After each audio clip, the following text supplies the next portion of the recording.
Quest Update v68 officially started rolling out this week to all headsets, bringing a lot of features with it, although only a few I would say are overly exciting. One of those features that is decently exciting is it's going to actually bring adaptive display brightness to the headsets. This is one of the ones that will be only in experimental for now, but this is a display dimming, officially titled Content Adaptive Brightness Control. And basically the purpose of this is it's going to be able to reduce contrast in darker scenes so that hopefully instead of seeing that smeary gray mess that you see a lot of times in horror games or in dark scenes, it would actually lower the contrast of the headset enough for that to look more like an actual black darkness. If you've ever used an OLED headset, you understand how painful it is to go back to an LCD screen like on the Quest, where scenes, instead of looking like darkness that you could actually see into, they just look like a smeary gray, which reminds you that you are looking at a screen through lenses. The idea behind this is that there's an algorithm that actually analyzes the image and reduces the brightness or changes the contrast of the displays accordingly to what it's seeing. This is actually a feature that is available on some TVs, but depending on the speed and how the algorithm is programmed, it can lag behind what the actual screen is seeing, making it very noticeable when suddenly the screen goes from a dark screen to a bright screen, and then an instant later that brightness gets even brighter or even dimmer. And it can be very distracting, especially if you have an eye for it on TVs. This could be especially distracting in something like VR, where even when you move your head just a tiny amount, it can change everything you're seeing on the edges of the screen and what every pixel has to display. This would most likely be handled mostly through the backlight behind the LCD, also bringing up the question of, is this fast enough? As we've seen with OLED screens, which can actually turn off each pixel to make true blacks, the problem with a lot of headsets that use them is they aren't quite as fast, and you get what's called OLED smear, where when you turn your head quickly, the blacks kind of smear across the whole screen because the pixels aren't turning back on fast enough. It's been a hot debate in the VR scene for years about what type of screen is really the best for VR, and this seems like a feature that, if implemented right, could be really helpful for the Quest 3 and being more immersive in dark scenes, but ultimately the question will be whether it's actually fast enough to keep up. If you have set this on in experimental, have you been able to see the difference? Do you feel like it's worth it or not? Let me know in the comments. There's a whole section of v68 updates that Meta puts under a column of performance improvements, although that headline probably sounds a lot more exciting than what they actually are. They've changed some behind the scenes stuff to make it so that apps can actually download faster, multiple at the same time, and there's a new downloads tab in the library so you can actually keep an eye on what's going on with your downloads. And I know from experience, we do have extremely fast internet in our studio, and the games do take a lot longer than you would expect. So I am excited to see what this does, but it's not going to be a big game changer unless maybe you're someone who's still rocking a 64 gigabyte Quest and you're deleting and re-downloading games quite often. They are talking about improving performance for OpenXR apps, which actually does lend to their promise of opening up the Quest ecosystem further, meaning that anything you're running in OpenXR will actually have better latency, less stuttering, even improved frame rates. That's exciting, as we are seeing the Meta Quest ecosystem that's always been very close starting to open up to other brands being able to make their own Quest style headsets, more apps coming into the space, and as they even dissolved App Lab on the App Store, and now all of the apps, even ones still in development, are now available on the official Meta Store. Another new addition from Update v68 is the Layout Utility app, which if you've been with the channel a long time, you might remember a game that we tried out called the Reality Ruler, which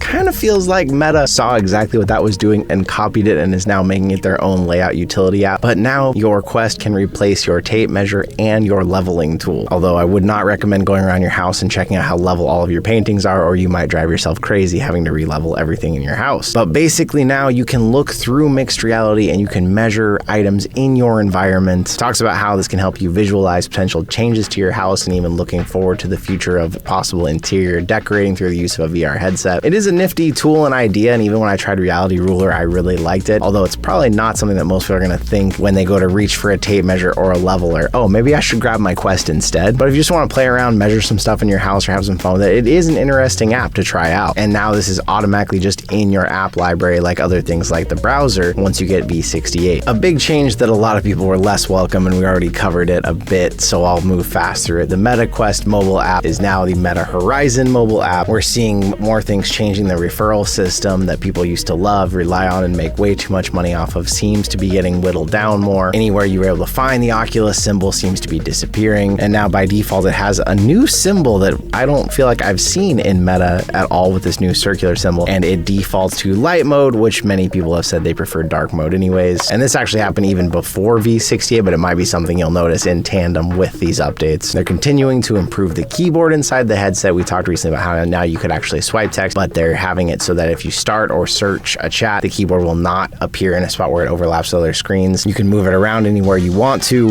and it'll even remember where you were using it last and how you positioned it and default more to that. There's a low battery alert, although that's when you take your headset off. It's alerting you audibly that you need to charge it. So if you take it off and then the next time you come back, it won't be dead. It's trying to remind you as you take it off, hey, go plug this in, put it on your charger. If you've ever tried to switch from Quest 3 to Quest Pro controllers or Quest 2, you know that the pairing process was rough. You had to go through your app, which oftentimes wouldn't connect to the actual headset or would have lost the headset altogether. Now you can actually pair it directly inside the headset. Go to settings, devices, controllers, and then pair controllers. Definitely making this a lot easier for people who like to switch back and forth to the Pro controllers, or if you just have problems with your controllers becoming unpaired. A big one for content creators is actually audio input balancing, so you can control the audio levels between your microphone and game audio, whether you're recording, live streaming, or casting. These are actually in the system settings under camera, although we don't know for sure this is going to actually help with multiplayer gaming audio, because a lot of people complain that it's really hard to record multiplayer game audio as different people will be at different volume levels. And if you're taking screenshots, but only on the Quest 3, the resolution is up from 1440 by 1440 to 2160 by 2160, which will be cool for capturing things, especially for creators that are pointing out things in settings and menus. Although, I don't know, beyond that, maybe some people are taking screenshots and posting them on Instagram or other places, and they want those higher quality ones. A few other little details, safety center updates, similar stuff that really isn't going to affect much of anybody's quality of life. But I will leave a link down in the comments in the description to the full notes if you do want to read through all of it yourself. It also talks about some of the other stuff we've already covered in other news videos, like the new Play Now, Pay Later Quest program, or how AI is now in the Quest. So check out those links if you really want to learn more. And another update that could really add to the quality of Quest and gaming, we oftentimes hear about ray tracing when it comes to visuals in games, of how the light rays translate from the reflections they're having inside of the game to the surfaces around them. And the difference is you can see in a demonstration of like vanilla Minecraft versus Minecraft with ray tracing really shows how much of an effect lighting can have on an in-game experience. Well, Meta's new XR Audio SDK is actually now allowing acoustic ray tracing, which is similar to the idea but with audio instead. This would have a more realistic sound propagation simulation, which means that it would actually not only reflect the sounds you're hearing in game, but the way that they would reflect through the environment. So if you were in an underground cave and an enemy were to yell, you would hear it traveling through that cave. You would hear the echoes that would accompany that. And not only that, but if you were standing with something on your left side, that echo could reach you closer off of that left side, adding a much higher degree of realism to the audio. If you've been with VR as many years as I have, you probably know that audio has been one of the things that has been neglected or even fallen off since the earlier days of VR. The original Sony PSVR actually patented its own binaural audio system that worked on any set of headphones you plugged into it and gave it some of the best possible sounding audio you could have in the virtual world. Since then, especially as we've gotten more towards these small, underpowered off-ear drivers that come on the Quest, we've seen the audio quality really lacking in the world. Steam Audio has had audio ray tracing since back in 2018, and even the Oculus Audio SDK had it in 2019. But Meta's saying basically it's ready at this point. Its acoustic ray tracing is actually good enough to run even on these mobile chipsets that are inside the Quests. This would mean that if developers utilize this, the sounds that you hear would sound different, even the same sound effects, whether you are in a small room, a wide open city, adding another layer of immersion to the games. And these are changes that can be implemented into headsets without replacing them necessarily with better headphones. It's the difference between when you hear an enemy on your left only and you think, oh, they're to my left, or when you hear them on your left first, but then the sound echoes in your right ear a small fraction of time later that gives you more of a position of they are at my 7 o'clock position rather than just thinking they are on my left. It's exciting to me to hear they're thinking more about audio, because as visual quality has gotten better, the pancake lenses audio has gotten louder with the Quest 3 at least, which was a much needed upgrade, but it still feels like the audio could be so much better.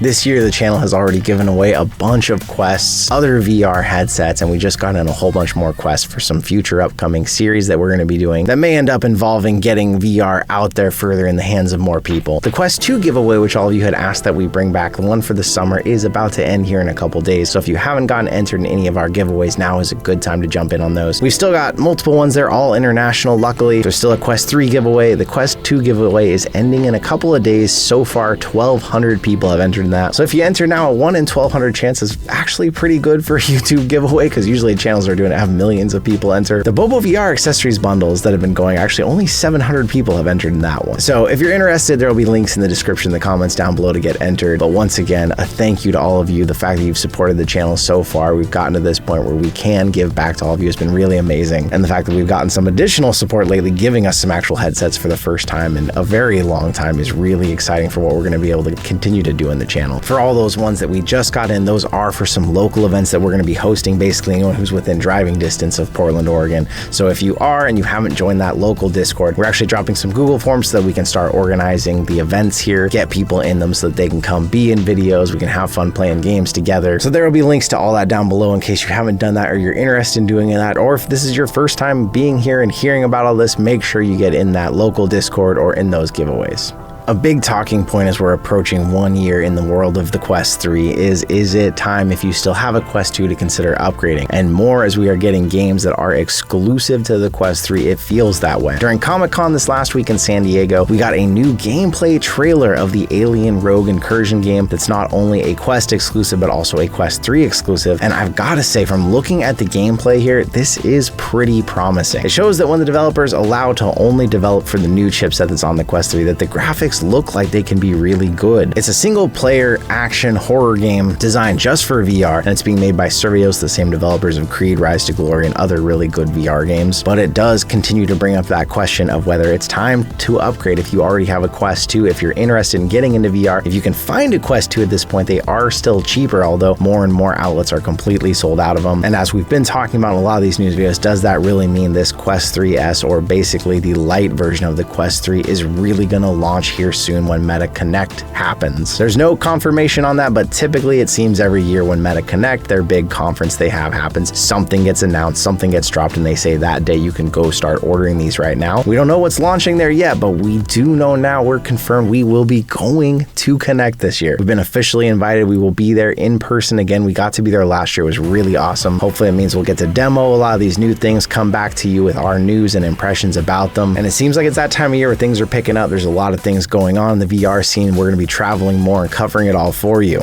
And along with the news of going to Connect, another big one, we are going to Gamescom. We've brought that up a couple times now, but if you are someone in Germany or going to Gamescom, let me know. We'll be there pretty much all week. If you're going to be at the event, I would love to meet you, hang out with you, maybe go demo some of the VR stuff together. There's supposed to be the biggest XR booth that's ever happened at this event, but it's only a couple weeks away already. I'll be traveling to Germany. It's the first time the channel's gone somewhere international, the first time I'll have ever gone to Europe. So it's really exciting, and it's all thanks to you. Thank you. Although a long-term future hope and dream of the entire VR, XR, AR world is to have these types of headsets that can fit just in glasses. Right now, the closest thing Meta has is their Ray-Bans, which don't have any sort of digital screen or readout on them. But one thing, as Upload VR was pointing out, it is possible to pair these to your Quest 3 and utilize those features in many different ways. So you can download your photos and videos that are up to 3 minutes long from your Ray-Bans directly to your Quest, and then go share them from there on WhatsApp inside the Quest, or view them privately in case you're traveling on a plane or something and maybe you want to view your videos without the people around you being able to see them if you had your phone out. I don't know what kind of traveling you're doing and taking with the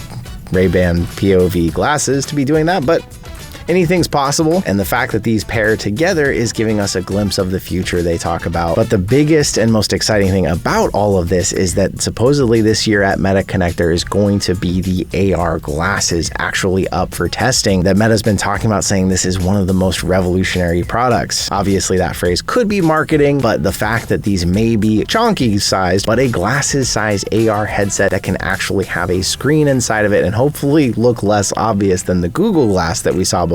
Although we covered in the news last week how it could be possible these may not actually go through Luxottica or the Ray-Ban name because they weren't impressed at how thick these things were potentially going to be. But I will say, from someone who's owned both the Gen 1 Ray-Bans and the Gen 2 are a big leap into the future from them. The videos are actually usable. I use them when I'm traveling and on social media, and sometimes they even appear in our videos here just for an extra angle that we can take. I'm really excited that we're going to Connect, and hopefully we'll get to test these glasses out and tell you, is it really the revolutionary future they're talking about? It was big news recently when PlayStation VR 2 finally decided to go on sale, and a pretty big sale at that. We saw the headsets drop all the way to $350, down from $550, and now supposedly in a single day sold more headsets than they had sold all year at the original price. Obviously, not only is that a great price, but that's coming on the heels of the news that there is an adapter coming out to where you can use the PSVR 2 as a PCVR headset, breathing some much needed life into the PCVR realm, as the last few years have really seen a falling off off of new headsets, although it is most of the cool features of the PSVR 2 so far aren't supposed to be able to function on PC, including the adaptive triggers, the eye tracking, the foveated rendering that would come with that, and the intricate haptics of the controllers. It would only be a simple vibration. But that's a 37% discount on Amazon of the PSVR 2 itself, or 33% off if you want to get the Horizon Call of the Mountain bundle. Obviously, that wouldn't do you much good if you're buying this for PC. If you're interested in checking those out, they are selling fast and may be sold out, but if there are still units available, I'll leave some links down in the comments and description below if you want to get directly to those sale prices and get yourself a PSVR 2 now. At that price, if you have a PS5 and you are willing to invest in the games that it's going to cost to get to run on it, I would say that's becoming much more worth it, or especially if you want to try this thing out on PC when that launches later next month. We talked to you before about the Omni One. That's a VR treadmill that's made to be at home and all-in-one system that doesn't necessarily require you to pair it up to your own PC or your own headset, but has a headset that easily pairs up and is ready to play all the time. We actually have to go out to Austin and preview this and check this out. And although some of them are already in homes for early supporters, it looks like the long-awaited development means that they are actually going to be launching this September. This was announced nearly 4 years ago and was originally going to be paired with a Pico Neo 2 headset, and as time has gone on and headsets have developed, now it would actually come with a Pico 4e or Enterprise headset, the one that has the eye tracking, the face tracking, the more RAM. Although it is a Pico headset, it is Omni's own software which runs on it, meaning you don't have to use the Pico software that would normally come on one of these headsets. Unlike the Cat, though, this is an all-in-one package, which means it does come at a much higher price of around $2,800, including the treadmill, the headset, controllers, everything you need. Where the Cat treadmill, you can sometimes find them as low as around $900 on sale, but with that you have to have a different headset, something to pair it. You may even need an additional Nexus unit to pair it up to a Quest if you're not going to be running it on a PC. It means these treadmills are becoming more approachable and reaching a bit more of the mass market, but they're still prohibitively expensive to the point where a lot of people are not going to be jumping on these anytime soon. But what about you? What's the price a VR treadmill would have to be for you to consider getting one, or is it more about the experience? Does it need to feel more like natural running? Does it need to pair to your headset seamlessly so it's really easy to get in and out? I'd love to know in the comments down below. Continue the conversation with you there. But thank you once again for being here with me. So many amazing things are happening right now because of all of you out there, and I really appreciate you.